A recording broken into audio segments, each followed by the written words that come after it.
Благодарам, господине подпредседателе. Прво, лично да ви се заблагодарам на вас за оно што го поддржавте амандманот, меѓутоа да изразам жалење што колегите од Социјалдемократскиот сојуз не дозволија да се изгради еден тротоар од 700 метра, кој е многу важен за безбедноста и заштитата на граѓаните во Стар Карон.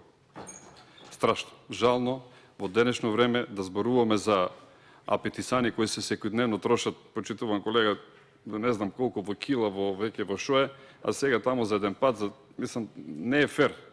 Ако е точна информацијата, па дека и двете и четирите гуми на Мерцедеса што го возат сега премиерот коштат толку пари, па ние знаете колку помалку тражаме? Не си.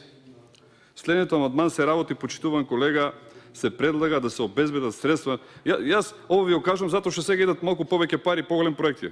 Па сега нема ни да разговарат со мене за ова работа.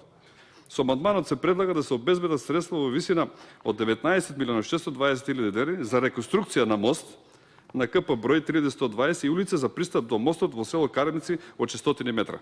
После ќе објаснам, ќе чујам да видам што мислат во однос на амандманот.